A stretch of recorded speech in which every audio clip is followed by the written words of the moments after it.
মহিলা বাচ্চা দুটোকে দেখে আগিয়ে গিয়ে জড়িয়ে ধরে চুমা দেয় আর বলে, কি সুন্দর বাচ্চা রে বাবা, তোরা কাদের বাচ্চা, কাদের বাচ্চা? বাচ্চা দুটো ঘাবড়ে যাচ্ছে, বলতে পারছে না। বল বাবা কাদের বাচ্চা? বাচ্চা দুটো বলতে লেগেছে, আমরা মদিনায় বাড়ি, আমাদের আব্বা জান হলো মুসলিম রাদিয়াল্লাহু তাআলা, আমরা আখিরি নবীর খানদান মুহাম্মদ সাল্লাল্লাহু আলাইহি ওয়াসাল্লামের খানদানের ছেলে। এই কথা শুনে মহিলা বাচ্চা দুটোকে ঘরে নিয়ে এসছে, কিন্তু মহিলার মধ্যে একটা টেনশন কাজ করতে লেগেছে যে আমার স্বামী বড় জালিম, বাচ্চা দুটোকে নিয়ে যাচ্ছি ওই জালিম না রেগে যায়, তাই সকাল সকাল খানা খাইয়ে দিয়ে বাচ্চা দুটোকে পাশের ঘরে ঘুম পড়িয়ে দিয়েছে। এ যুবকেরা, বাতিকে বন্ধ করে দিয়ে ওই মহিলারও নিজের একটা পুত্র সন্তান ছিল, ওই সন্তানকে নিয়ে মহিলা শুয়ে পড়েছে। এদিকে গভীর রাত্রিরে ওই জালিম স্বামী এসে ঘরে কোনো রকম ভাবে অন্ধকারে খেয়ে নিয়ে বাতি আর স্ত্রী জ্বালাতে দেয়নি, এই অবস্থা ঘুমিয়ে পড়েছে। কিছুক্ষণ ঘুমাতে না ঘুমাতে হঠাৎ করে কান্নার আওয়াজ আসতে লেগেছে। স্বামী উঠে পড়ে স্ত্রীকে তোলে, ওঠো, কোথা থেকে কান্নার আওয়াজ আসছে? এই ঘুমাবার আগে স্বামী আলোচনা করতেছিল, আজ রাজদরবার থেকে মারওয়ান ঘোষণা দিয়েছে, কুফার গভর্নর অফিস থেকে ঘোষণা দিয়েছে, দুটো ছোট ছোট বাচ্চা মোহাম্মদ আর ইব্রাহিম মুসলিম হুজুরের সন্তান, তাকে যদি কেউ ধরে দেয় বড় পুরস্কার দেওয়া হবে। গরিবী সংসার, যদি বাচ্চা দুটোকে পেতাম তাহলে অনেক অর্থ পেতাম। স্ত্রী এই কথা শুনে বড় চিন্তিত হয়ে গেল, আহারে বাচ্চা তো আমার ঘরে রয়েছে, এ জালিম যদি জানতে পেরে যায়, না জানি নবীর খানদানের সঙ্গে বিয়াদবি না করে ফেলে।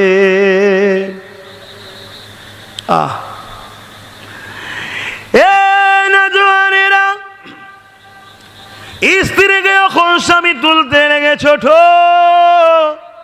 বাচ্চার কান্নার আওয়াজ আসছে, চলো দেখি।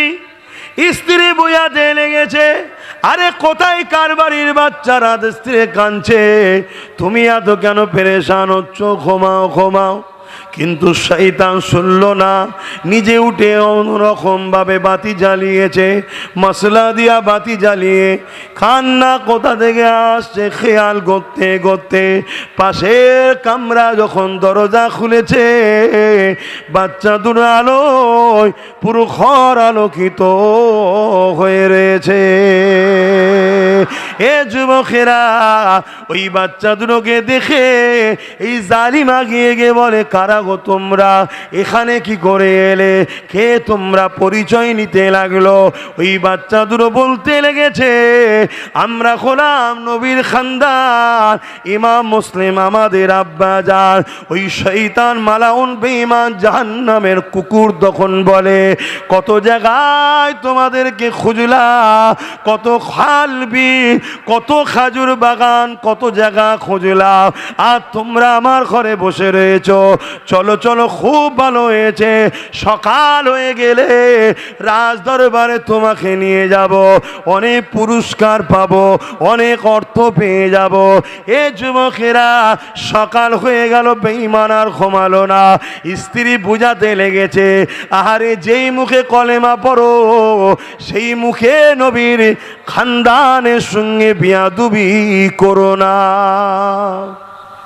বাপেরা, নজওয়ান তরুণেরা, আমার নবী পাকের প্রেমিকেরা, আমার ইমামে হুসাইন পাক, তিনার কাছে যখন মেসেজটা চলে এলো, ও হযরত ইমামে হুসাইন পাক এজিদ জোর করে খলিফা দাবি করেছে এবং আপনাকেও বায়াত নিতে চাইছে, আপনার মতামতটা কি?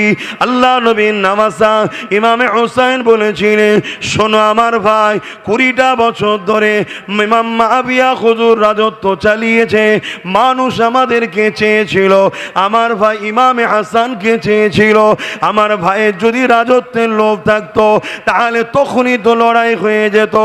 না না না, আমাদের রাজত্বের কোনো লোভ নাই, কিন্তু এজিদ সারাবি, এজিদ হলো চরিত্রহীন, এজিদ হলো জালিম, এজিদ হলো অত্যাচারী।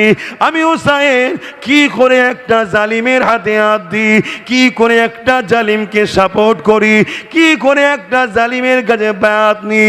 তখন ছিল বায়াতের সিস্টেম, এখন সিস্টেম হয়েছে যেটা ভোট।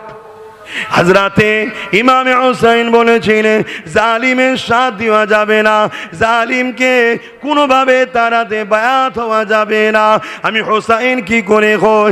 এ যুবকেরা, তরুণেরা, এমন করে দেখা যাচ্ছে তাকি উসমানী বলে পৃথিবীর একজন বড় আলেম রয়েছে, তিনি বলতে লেগেছেন ভোট দেওয়া হলো সাক্ষ্য দিয়া, শাহাদাত দিয়া। আপনি যদি কাউকে ভোট দেন, সাপোর্ট করে, সে যদি ভালো কাজ করে সেও পুণ্য পাবে, যারা তাকে সাপোর্ট করেছে তারাও নেকি পুণ্য পাবে। আর যদি সে অন্যায় করে, জুলুম করে, সে তো যেমন ধরা পড়বে, অত্যাচারের জন্য জাহান্নামে যাবে। যারা তাকে সাপোর্ট করে কামিয়াবি করেছে তারাও সমানভাবে জাহান্নামে যাবে, ধরা পড়বে। শুনছেন তো নাকি? এবারে বলবেন যে হুজুর এই ওয়াজ করার কি দরকার? তো কোনটা দরকার কোনটা দরকার না যদি তুমি বুঝে যাও, তুমি এখানে আসো, আমি ওখানে যাই। কি তুমি এখানে আসো, আমি ওখানে যাই? আসেন বাবারা, ইমামে হুসাইন পাকের কথা বলছিলাম। ইমামে হুসাইন পাকের কাছে এমন করে সাহাবারা যখন শুনে নিল, তিনারাও ইমামে হুসাইনের পাশে পাশে দাঁড়িয়ে গেলেন। এ যুবকেরা, এদিকে দেখা যায় ইমামে হুসাইন পাক মদিনা শরীফ থেকে মক্কা জমিনে চলে এনে, অনেক বড় কথা। মক্কা জমিনে থাকার পরে কোফা থেকে চিঠি আসতে লাগলো, ও হযরত ইমামে হুসাইন, আমরা কোফার মানুষেরা এজিদকে মানব না, আপনি চলে আসেন, আমরা আপনার হাতে বায়াত নেব, আপনাকে আমাদের নেতা লিডার বানাবো, আপনি চলে আসেন।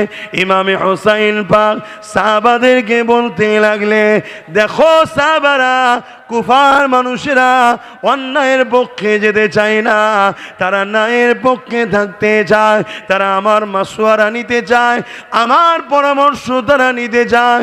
তা আমি কুফার জমিনে যাব। সাহাবা হুজুররা বলতে লাগলেন, ও ভাই হযরত ইমামে হুসাইন, আপনাকে কুফার জমিনে যেতে দেব না, কেননা কুফার মানুষকে বিশ্বাস করা যায় না। কুফার মানুষেরা আপনার আব্বাজান হযরত আলীর সঙ্গে মুনাফিকি করেছে। এ যুবকেরা, হযরত আলী হুজুর এমন করে কুফার দামেস্কেতে রাজধানীকে তুলে নিয়ে গিয়েছিল, কুফার মানুষের বড় উন্নতি হয়েছিল। ওই কুফার দামেস্কে জামে মসজিদে হযরত মাওলা আলী ইমামতির জায়গাতে দাঁড়িয়ে নামাজ পড়াতে ছিলেন। ওই অবস্থায় ফজরের সময় এই নামাজিরা হযরত মাওলা আলীকে শহীদ করে দিয়েছিল। ইসলামের সঙ্গে সব থেকে বড় ধোঁকা, সব থেকে বড় ক্ষতি, এবং ইসলামের বড় বড় আমল করে মহামানব গুণকে এই মুসলমান মুনাফিকরাই ক্ষতি করেছে। শুনছেন তো? আমার এই ওয়াজ শুনে অমুসলিমরা সমালোচনা করবে না, শুনছেন? এই মুনাফিক মুসলমানের সমালোচনা করবে কেন? যুগে যুগে ক্ষতি কিন্তু ইসলামের মুনাফিকরা। মাওলা আলীকে অমুসলিমদের ক্ষমতা ছিল না শহীদ করার, নামাজে হালে ফজরের সময় দাঁড়িয়ে হুজুরকে শহীদ করে দিল ওই কুফাতে। তাই সাহাবারা বলছেন, ভাই আপনাকে কুফায় যেতে দেব না। একের পর একটা একটা করে চিঠি আসতে লেগেছে, লাস্টে একটা চিঠি এসে যায়, ওই চিঠিতে অনেক সই করা রয়েছে।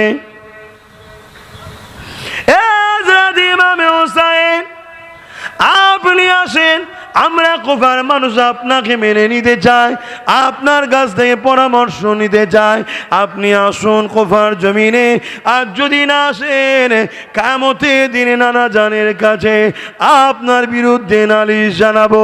ইমামে হুসাইন বা সাহাবাদেরকে বললে, ভাইরা আমাকে যেতে হবে, কেননা তারা এতজন মানুষ সিগনেচার করেছে। হক কথা যখন তারা জানতে চায়, আমার দায়িত্ব তাদেরকে হকের মেসেজ দেওয়া। এই সময় ইমামে হুসাইন পাক যাবার জন্য যখন ইরাদা ঠিক করে নিলেন, সাহাবা হুজুররা বলতে লাগলেন, ভাই যখন আপনি যেতেই চান তাহলে এক কাজ করেন, প্রথমে আপনি হযরতে মুসলিম হুজুরকে পাঠিয়ে দেন, কাউকে একজনকে পাঠান, তিনি আগে যে পরিস্থিতিটা দেখে আপনাকে চিঠি করবে, তারপরে আপনি যাবেন। হযরত ইমামে মুসলিম হুজুরকে পাঠিয়ে দেয়া হলো। হুজুরের সাথে নিজের 2 সন্তান ছিল, ওই সন্তান দুটো মুহাম্মদ ইব্রাহিম, 2 বাচ্চাকে নিয়ে ইমামে মুসলিম হুজুর কুফা দিয়ে রওনা দিলে। অনেক বড় কথা, কুফার জমিনে পৌঁছে গেলে কুফার মানুষেরা ইমামে মুসলিম হুজুরকে পেয়ে বড় আনন্দ প্রকাশ করতে লাগলো।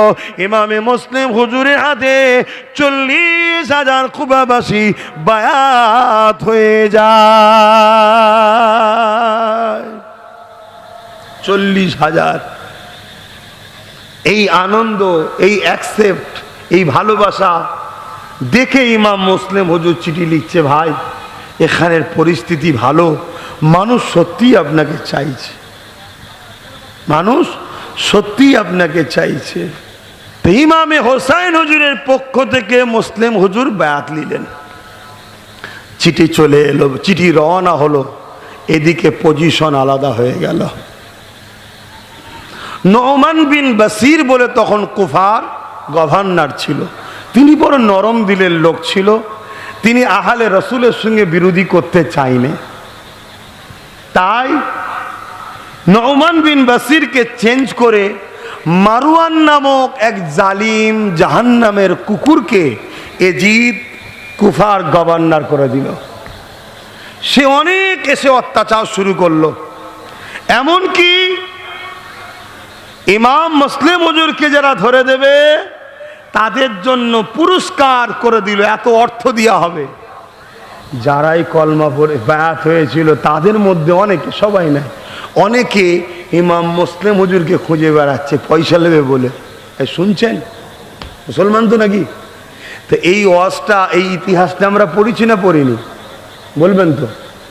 এই যে লোক বসে আছে বা বিভিন্ন জায়গায় যাচ্ছি, আমরাও তো জানি এ মুসলমানদের মধ্যে থেকে এমনও মুসলমান আছে কাল আমাদের ক্ষতি করার জন্য পয়সা পেলে আমাদের পিছনে লেগে যাবে। আমরা জেনে শুনেই হক কথা বলছি, জেনে শুনেই বলছি। কেন? আমি জানি আমার তকদিরে যেটা আছে ওটাকে আমি রদ করতে পারবো না, আর আমার তকদিরে যেটা আছে ওটাকে কেউ পাল্টাতে পারবে না। কিন্তু আমাকে পরিচয় দিতে হবে আমি ইমামে হোসাইনের পক্ষে রয়েছি, আমাকে পরিচয় দিতে হবে আমি হক ন্যায়ের পক্ষে রয়েছি। আমার ডিউটি হলো সত্য কথা মানুষকে জানানো, এক কথায় অন্যায়ের বিরুদ্ধে ন্যায়ের পক্ষে দাঁড়াতে হবে। এ যুবকেরা, তরুণেরা, ইমামে মুসলিম হুজুরকে এমন করে এই কুফার জমিনে আমার নবী পাকের একজন বুজুর্গ সাহাবী ছিলেন, তিনার বাড়িতে ইমাম মুসলিম হুজুর গোপন হয়ে গেলে বাচ্চা দুটোকে অন্য জায়গায় রেখে দিলে। এ নাজওয়ান তরুণেরা এমন করে জানাজানি হয়ে গেল। অনেক বড় কথা, সময়ের দিকে খেয়াল করে কয়েকটা পয়েন্ট আপনাদেরকে বলি। এমন করে ওই নবী পাক সাল্লাল্লাহু আলাইহি ওয়াসাল্লামের সাহাবী হযরতে হানি সাহাবী তিনার বাড়িতে মারওয়ান সৈন্য পাঠিয়ে দিয়ে তিনাকে বন্দী করে তুলে নিয়ে যাওয়া হলো। তিনাকে বলা হলো, এ হানি, শুনলাম তুমি নাকি মুসলিমকে সাহায্য করেছো, তোমার বাড়িতে থাকতে দিয়েছো, তাকে আমাদের হাতে তুলে দাও। আল্লাহ নবী সাহাবী বলতে লাগলে, নবী পাকের হুকুম হলো, কেউ যদি তোমার কাছে আশ্রয় নেয়, তুমি তোমার অতিথিকে তোমার আশ্রয়কারীর সঙ্গে তুমি কখনো গাদ্দারি করতে পারবে না, তাকে দুশ্মনের হাতে তুলে দিতে পারবে না। আমি মুহাম্মদ রাসূলের মাননেওয়ালা, আমি নবী পাকের সাহাবী, এটা কখনো করতে পারি না। এই কথা শুনে মারওয়ান তার জাল্লাদকে হুকুম করে দিল, জাল্লাদ নবী পাকের সাহাবী কে শহীদ করে দিল। ইন্না লিল্লাহি ওয়া ইন্না ইলাইহি রাজিউন।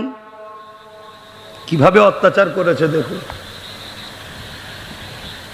এই খবর যখন হযরতে মুসলিম হুজুর জানতে পেরেছে, তখন তিনি দুঃখিত হলেন, হয়ে দেরি করলেন না, নিজে একাই বেরিয়ে পড়লেন। 40,000 লোক আর কেউ পাশে নেই।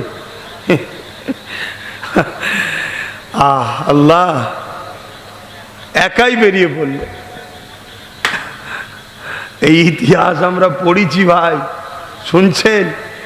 আমরা আপনারা পাশে দাঁড়াবেন কি দাঁড়াবেন না ভরসা আমরা রাখি না, আমরা ভরসা রাখি আল্লাহর ওপরে। কিন্তু আপনাদেরকে দায়িত্ব হক কথাটা জানাতে হবে। হযরতে মুসলিম হুজুর একা বেরিয়ে পড়লেন। বেরিয়ে পড়ার পর কুফার গভর্নরের অফিসের সামনে তিনি যে আওয়াজ দিল, আসো, কে আছো? নবী বংশের আওলাদের বিরোধী যখন করার এতই শখ, চলে আসো আমি মুসলিমের মোকাবেলা করতে। তোমরা নবী সাহাবীকে মারো, আর তোমরা ওই মুখেই আবার কলেমা পড়ো। তোমাদের মতো মুনাফিকের মোকাবেলায় আমি মুসলিম আগিয়ে এসেছি, আসো, কে আছো? হুজুরের মোকাবেলায় চারিদিক থেকে লোক বেরিয়ে পড়ল। হুজুর একা লড়াই করতে লাগলেন। লড়াই করতে করতে একটা সময় হুজুরকে শহীদ করে দেওয়া হলো। ইন্না লিল্লাহি ওয়া ইন্না ইলাইহি রাজিউন। দুটো বাচ্চা এখনো কোফায় আছে, আর ইমাম হোসেন হুজুর রওনা দিয়ে দিয়েছে। জালিম এজিদের গভর্নর মারওয়ান ঘোষণা করে দিল, বাচ্চা দুটোকে যারা ধরে দেবে অনেক পুরস্কার দেওয়া হবে। এ না জওয়ানেরা, আমার নবী পাকে যেই সাহাবীর বাড়ি বাচ্চা দুটো ছিল, ওই সাহাবী দেখতে লাগলেন এই বাচ্চা দুটোকে কুফায় রাখা বড় নিরাপদ নয়। তাই প্রতিদিন রাত্রিরে কুফা থেকে উটের কাফেলা যায় মদিনা বা মক্কা দিকে ব্যবসা করার জন্য। ওই দুটো বাচ্চা মুহাম্মদ আর ইব্রাহিমকে ওই কাফেলা ধরিয়ে দেয়, আর বলে, বাবারা, তোমরা এই কাফেলার সাথ ছেড়ো না, মক্কা বা মদিনা জমিনে আম্মার কাছে তোমরা পৌঁছে যাবে। দুটো বাচ্চা তখনও জানে না আব্বাজান শহীদ হয়ে গেছে। এ না জওয়ানেরা, তুমি আমি কোথাকারের কে? নবীর খানদানদের ওপরে কি জুলুম হয়েছে দেখো। তুমি আমি যদি গা বেচিয়ে ঘুরে বেরিয়ে মনে করে দুনিয়া তো কামিয়াবি হয়ে যাব, আখিরা তো কামিয়াবি হয়ে যাব, তাহলে তোমাকে একটা ছোট্ট উদাহরণ দেব। আমার ভারতবর্ষে এক ব্যক্তি কোরআনের 26টা আইনের বিরুদ্ধে, 26টা আয়াতের বিরুদ্ধে কেস করেছিল। জানো কি? রেজবি নাম জানো? হ্যাঁ, জানো না? জানো না? আমি পুরো নাম বলবো না, কেন সব জাহান্নামের কুকুরদের নাম নেওয়া উচিত নয়। পুরো শুনছেন তো নাকি? 26টা আয়াত নাকি কোরআনের, সেই বিরুদ্ধে কেস করেছিল। তার সাথ দিয়েছিল একদল লোক, দিয়েছিল না দেয়নি? একদল ভণ্ড দিয়েছিল না দেয়নি? একটু হ্যাঁকি না বলবেন ধরে বাবা। সে একদিন কি করলে ইসলাম ছেড়েও দিল। আজকে তার কি খবর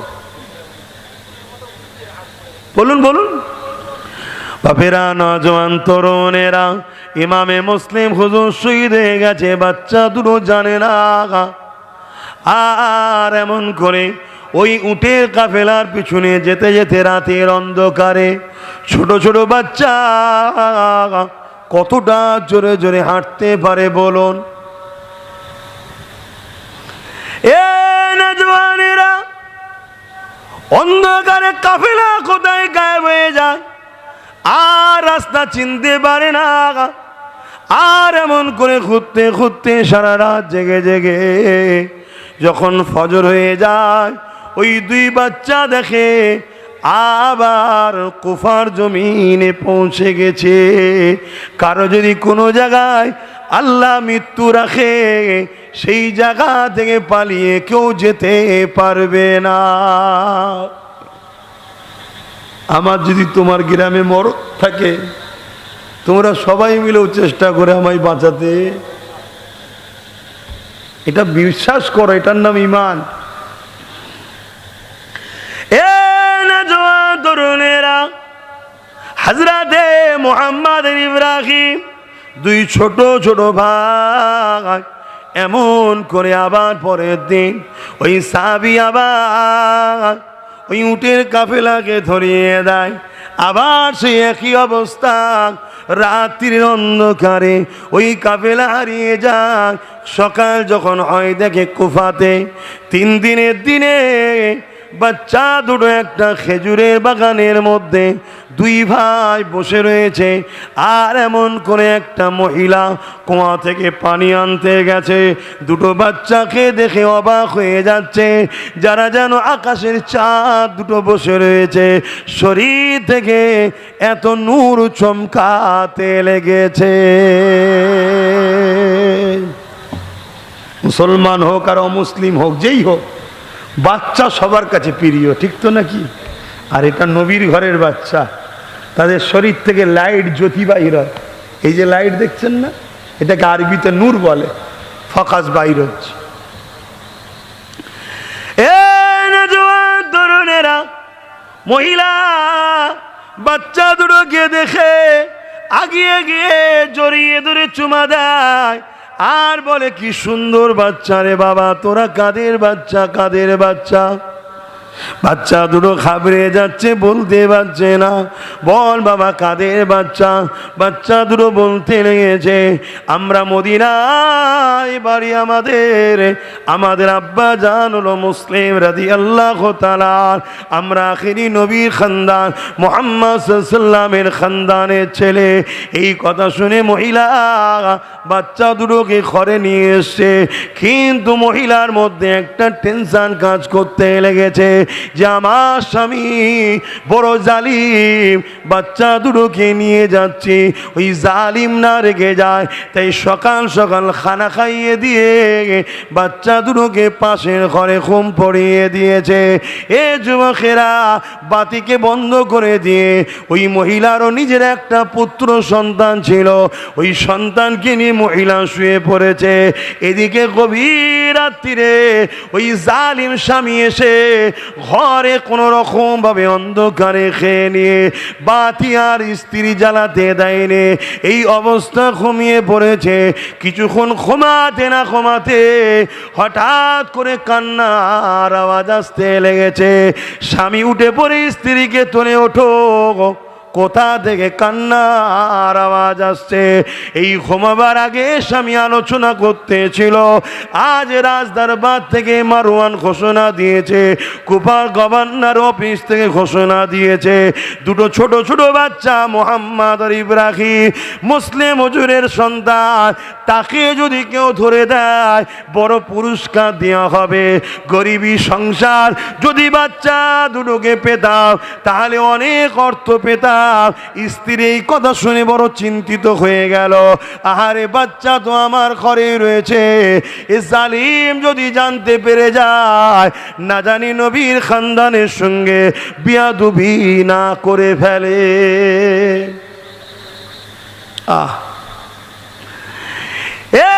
নজওয়ানেরা, স্ত্রীকে যখন স্বামী তুলতে লেগে, ছোট বাচ্চার কান্নার আওয়াজ আসছে, চলো দেখি।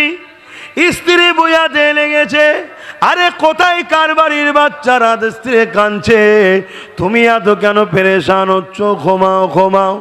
কিন্তু শয়তান শুনল না, নিজে উঠে অন্যরকমভাবে বাতি জ্বালিয়েছে, মশলা দিয়া বাতি জ্বালিয়ে কান্না কোথা থেকে আসছে খেয়াল করতে করতে পাশের কামরা যখন দরজা খুলেছে, বাচ্চা দুটো আলোয় পুরো ঘর আলোকিত হয়ে রয়েছে। এ যুবকেরা, ওই বাচ্চা দুটোকে দেখে এই জালিম আগিয়ে গিয়ে বলে, কারা গো তোমরা, এখানে কি করে এলে, কে তোমরা, পরিচয় নিতে লাগলো। ওই বাচ্চা দুটো বলতে লেগেছে, আমরা হলাম নবীর খানদান, ইমাম মুসলিম আমাদের আব্বাজান। ওই শয়তান মালাউন বেঈমান জাহান্নামের কুকুর তখন বলে, কত জায়গায় তোমাদেরকে খুঁজলাম, কত খালবি, কত খাজুর বাগান, কত জায়গা খুঁজলাম, আর তোমরা আমার ঘরে বসে রয়েছো। চলো চলো, খুব ভালো হয়েছে, সকাল হয়ে গেলে রাজ দরবারে তোমাকে নিয়ে যাব, অনেক পুরস্কার পাবো, অনেক অর্থ পেয়ে যাব। এ যুবকেরা, সকাল হয়ে গেল, বেঈমান আর ঘুমালো না, স্ত্রী বুঝাতে লেগেছে, আহারে যেই মুখে কলেমা পড়ো সেই মুখে নবীর খানদানের সঙ্গে বিয়াদুবি করো না। সেদিন যদি মুসলমান নবীর খানদানে দুটো বাচ্চাকে না ছাড়ে, আজকের মুসলমান আমার বাপ মা তুলে গাল দেবে, এটা আশ্চর্যের কিছু নয়। কি দেয় না দেয় না আমাকে গাল? কি গো বলবেন তো? সেদিন দেখলাম কলকাতায় একটা মিটিং হলো, মুখ ভর্তি দাঁড়ি, গাল দিচ্ছে, দেখলেন না? দেবে, কিছু করার নেই, কিছু করার নেই। আমরাও খানদানের রসুল আলহামদুলিল্লাহ, তবে অনেক পরে।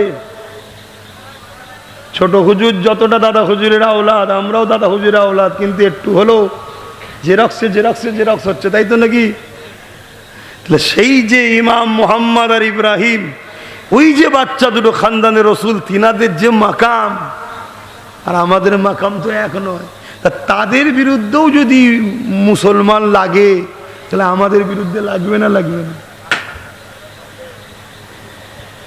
আর লড়াই সেই একটাই, ক্ষমতার দখল, গদির দখল, অন্যায়ের পক্ষে আর ন্যায়ের পক্ষে।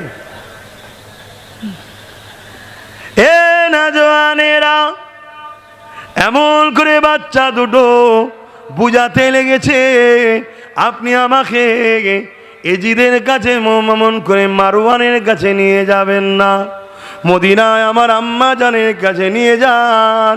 মদিনার মক্কার মানুষেরা আমাদের জন্য সব কিছু আপনাকে দিয়ে দেবে, সোনা দানা ধন দৌলত যা লাগবে দেবে, আপনি আমাকে মদিনায় আম্মার কাছে নিয়ে যান। এ নওজওয়ান তরুণেরা, স্ত্রীও বুঝাতে লেগেছে, বাচ্চা দুটোকে দেখেও কি মায়া লাগে না?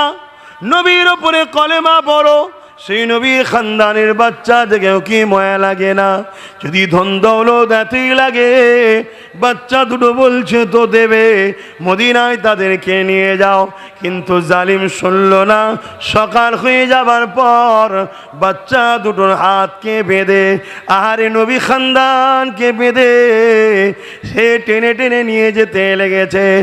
স্ত্রী এসে বাধা দিল, স্ত্রী এসে বলতে লাগলো, পরের বাচ্চাকে জালিমের মুখে তুলে দিবার আগে নিজের বাচ্চাকে তুমি জালিমের হাতে তোলো। এই বলে নিজের বাচ্চাকে সামনে দিয়ে দিল। তুমি যদি নিজের বাচ্চাকে পারো, তবেই তুমি এই বাচ্চা দুটোকে নিয়ে যাও। জালিম অর্থ লোভে, সম্পদের লোভে, এই জন্যই তো প্রবাদ বাক্য আছে, লোভে পাপ, পাপে মৃত্যু। লোভ ইসলামে হারাম কেন বলা হয়েছে? রাসূলুল্লাহ তাই বলে দিলেন, আখরি জামানে আমার উম্মত বড় মার খাবে। এই মার খাওয়ার কারণ হবে দুটো। একটা হলো আল্লাহকে ভয় না করে দুনিয়াকে ভয় করবে, জালিম শাসককে ভয় করবে, মৃত্যুকে ভয় করবে। আর দ্বিতীয় নম্বর হলো তারা লোভী হয়ে যাবে। এই দুটো কারণে আখরি জামানায় রসুল বলছেন ক্ষুধার্ত পশুগুলো যেমন খাদ্যের তালির ওপরে ঝাঁপিয়ে পড়ে, আমার উম্মতের ওপরে একদম জালিম ঝাঁপিয়ে পড়ে পড়ে মেরে দেবে। এ নওজওয়ানেরা, এই জালিম এত লোভে পড়ে গেল, এই জালিম নিজের বাচ্চাকে, অস্ত্র ছিল কোমরে তরোয়াল, বার করে এক কোপ দিল, বাচ্চা দুটুকরো হয়ে গেল। হাইরে দুনিয়া, ধন দৌলত নিয়ে কোথায় যাবি? মানুষ তো সোনা দানা টাকা পয়সা খাইনে রে, সামান্য কিছু তো মানুষ খায়, কিন্তু এত নেশা, ওই নেশায় পড়ে নিজের বাচ্চাকে পর্যন্ত ধর থেকে কল্লা আলাদা করে দিল। এই দৃশ্য দেখে স্ত্রী সামনে আগিয়ে এসেছে, তুমি আমার বেঁচে থাকা অবস্থায় বাচ্চাকে নিয়ে যেতে পারবে না। এই কথা যখনই বলেছে, আবার সেই অস্ত্র দিয়ে নিজের স্ত্রীকে এক কোপ দিয়ে দুটুকরো করে দিল। এইভাবে বাচ্চা দুটোকে টেনে নিয়ে যেতে লাগলো। রাস্তায় নানানভাবে বাচ্চা দুটো কাঁদে আর বলে, তোমরা আমাকে মক্কায় নিয়ে চলো, মদিনায় নিয়ে চলো, যা ধন দৌলত লাগবে মক্কা মদিনার মানুষেরা তোমাকে দিয়ে দেবে। এই জুলুম আমাদের সঙ্গে করো না গো, এই অত্যাচার আমাদের সঙ্গে করো না গো। এই বারবার বাচ্চা দুটো বলছে। এই অবস্থা দেখে এক নদীর ধারে বাচ্চা দুটোকে নিয়ে গেল, নিয়ে গিয়ে বলল, তোদেরকে আর জিন্দা নিয়ে যাব না, তোদেরকে কতল করে মাথা দুটো কেটে নিয়ে যাব। মানুষ কত নিষ্ঠুর হয়, মানুষ কত নিষ্ঠুর হয়। জাহান্নাম এত সহজ নয়, এদের মধ্যে দয়া ময়া সব গেল। ঈমান যদি না থাকে দয়া কিসের? ঈমানই তো দয়া। আর সূরাতে সকলে মুসলমানের কিছু দাম নেই, যার দিলে নবীর প্রেম ও আদব নেই, তার মধ্যে ঈমান নেই। যারা খানদানে রসুলকে এইভাবে নিয়ে যাচ্ছেন নামে মুসলমান, তারা কিন্তু বেঈমান মুনাফিক। দুই ভাইকে নদী ধারে নিয়ে যাওয়া হলো। ওই সময় এক ভাইকে দাঁড়ালো অস্ত্র দিয়ে, আর এক ভাইয়ের সামনে এমন করে জবাই করে দিয়ে মাথাটাকে নিয়ে একটা কাপড়ের ওপরে রাখা হলো। জালিমকে তখন ছোট ভাই বলতে লেগেছে, জালিম রে, আল্লাহকে ভয় কর, মরণ একদিন তোমার হবে।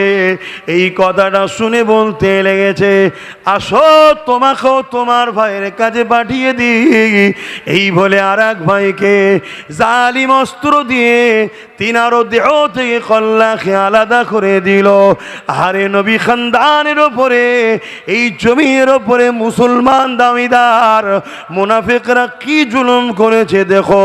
এইভাবে দুই ভাইয়ের লাশ মোবারককে, শরীর মোবারককে, জেসম মোবারককে পানির মধ্যে ফেলে দেওয়া হলো। দেখা যায় দুই ভাই ওই পানির মধ্যে একে অপরকে জড়িয়ে ধরে এমন করে ভেসে ভেসে যেতে লেগেছে।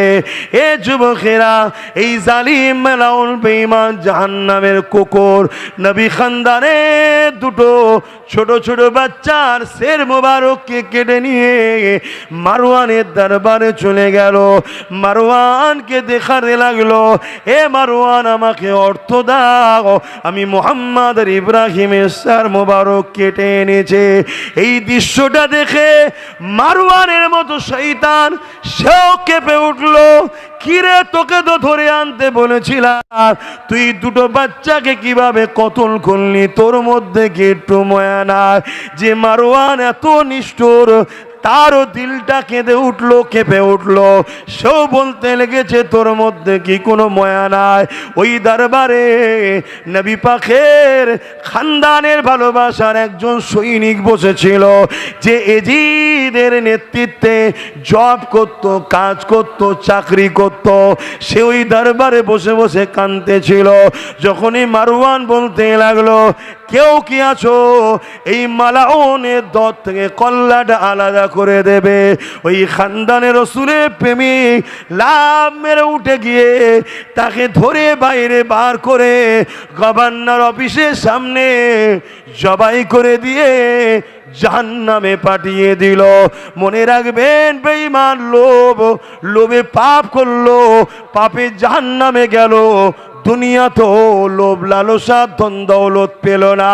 তাই এ যুবকেরা, তরুণেরা, তাই তোমাদের নবীর খানদান হয়ে আজ বলে দিয়ে যায়, আজও তোমাদেরকে এবং ইসলামকে মিটিয়ে দিবার নানা রকম ষড়যন্ত্র করতে লেগেছে। ইসলামের প্রকাশ্য যারা দুশ্মন, তারা তো যুগে যুগে দুশ্মনী করবে, কিন্তু তাদের এত সাহস নাই। তারা এই সাহসটা পাচ্ছে তোমার আমার গ্রামে, পাড়ায় পাড়ায় গুটি কত মুসলমান সুরাতে মুনাফিক রয়েছে।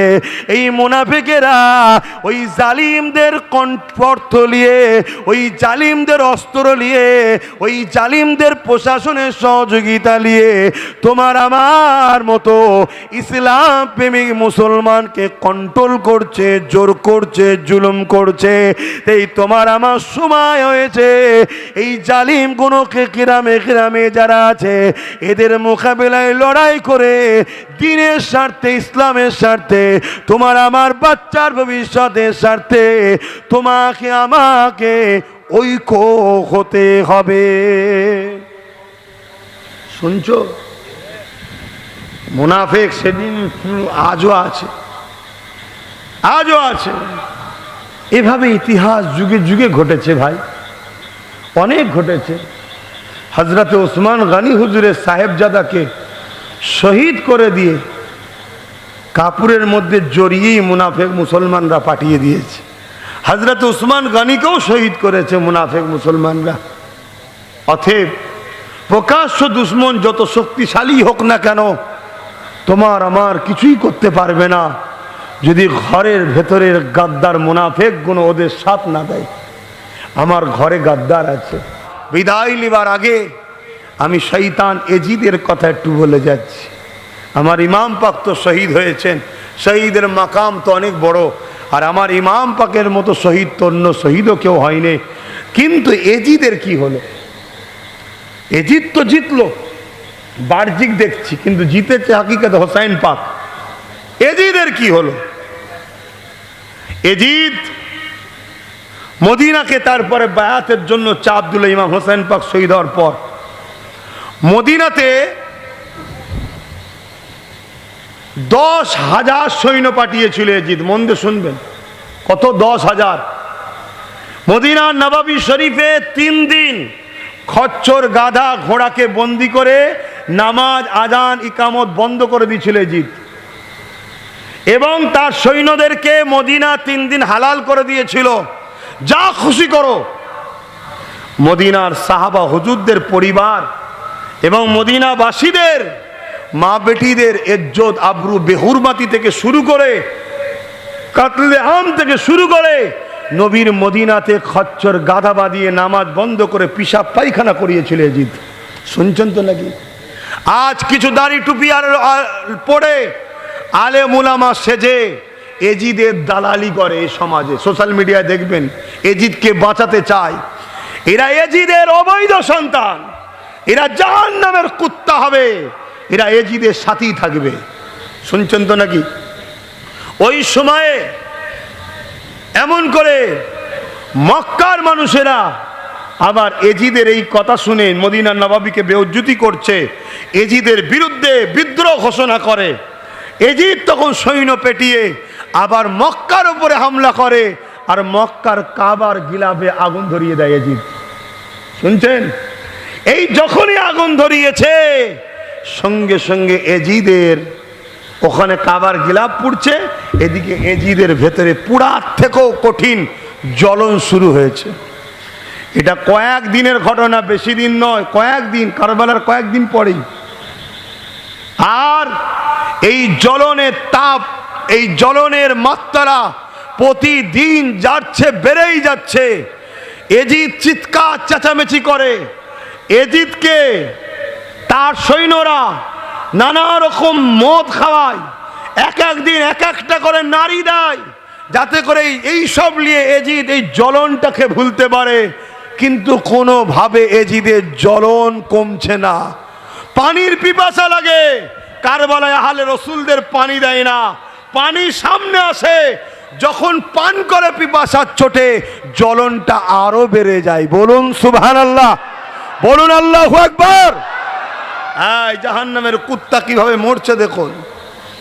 খানদানে রসুলদেরকে পানি দেয়নি, পানিও সামনে রয়েছে, পান করাতে বিপদ, আরো জ্বলন বাড়ছে, বিপাশায় বুক ফেটে যাচ্ছে, পানির জ্বলনের চোটে পানি পানও করছে না। লাস্টে এত চিৎকার চেঁচামেচি করতে শুরু করেছে, এজিদ বাঁদর পুষত, বাঁদর, শুনছেন তো নাকি? তো ওই সময়ে সবাই সৈন্যরা বুঝালো, চলেন আপনার বাঁদরটাও, ওই আহলে রসুলকে শহীদ করার পর বাঁদরও এজিদকে ছেড়ে পালিয়েছে। যে কত বড় জালিম, জাহান্নামের কুকুর রে! হ্যাঁ, তুই নবীর উম্মত দাবি করে নবীর খানদানকে শহীদ করতে থাকে, সেও আবালা পশু পালিয়েছে। তো এজিদ ইমাম হোসাইন পাকের ঘোড়াকে জোর করে বন্দি করে তার উপরে সওয়ার হয়ে ওই বাঁদর খুঁজতে গেল। মানে সৈন্যরা চাইছে যদি একটু জঙ্গল টঙ্গলে ঘুরলে, একটু যদি জ্বলন কমে, চিৎকার চেঁচামেচিতে এলাকার লোক পাগল হয়ে যাচ্ছে। জঙ্গলে গেছে, একটা সময় ইমাম পাকের ঘোড়া, আহা, ইমাম পাকের ঘোড়া ছুট শুরু করেছে। এবারে সে ছুট অন্য বেকায়দার ছুট, ছুটছে, লাপাচ্ছে, এদিকে যাচ্ছে ওদিকে যাচ্ছে। এজিদকে আর থামানো যাচ্ছে না। যেভাবে মরণটা চিঙ্গিস খানের হয়েছিল, লাগাম ফসকে পা বেঁধে গিয়ে এক পা ওই যার উপরে রাখে সাথে বেঁধেছে, ওই অবস্থায় এজিদ ছিন্ন বিচ্ছিন্ন হয়ে, কোথায় চোখের তারা, কোথায় মগজের অংশ, কোথায় শরীরে ছিন্ন বিচ্ছিন্ন হয়ে এজিদ এই অবস্থায় মরে জাহান্নামের কুকুর হয়ে জাহান্নামে গেছে। কথা শুনছেন? তাহলে আমার ইমাম পাক তিনি শহীদ হয়েছেন নানা দিনের জন্য, ইনসাফের জন্য, হকের জন্য, নানার উম্মতের জন্য, মানবতার জন্য, সত্যের জন্য। আর এজিদ জাহান্নামের কুত্তা হয়েছে, বেউজ্জতির মরণ, তার লাশকে টুকরো টুকরো ছিন্ন বিচ্ছিন্ন, কখনো চিল, বিভিন্ন পাখি ছুঁয়ো মেরে নিয়ে যাচ্ছে, এখানে একটুখানি ওখানে একটুখানি। কেন? ঘোড়া থামছে না। এই অবস্থায় তাকে ছিন্ন বিচ্ছিন্ন করেছে। কখনো এ পাহাড়ে লিজে মেরেছে, এ পাথরে মেরেছে, এ গাছে মেরেছে। এইভাবে মরে এজিদ জাহান্নামের কুকুর হয়েছে। আর আমার ইমাম পাক শহীদ হওয়ার পর হুজুরের শের মুবারক নেজার ওপরে নিয়ে যাওয়া হচ্ছে, ইমাম পাকের জবান থেকে কোরআন তেলাওয়াত হচ্ছে। জোরে বলুন সুবহানাল্লাহ। সবাই দেখছে, রাস্তার দুদিকে সবাই দেখছে, আর ইমাম পাকের শের মুবারক থেকে নূরের আলো আল্লাহর আরশের দিকে যাচ্ছে। জোরে বলুন সুবহানাল্লাহ।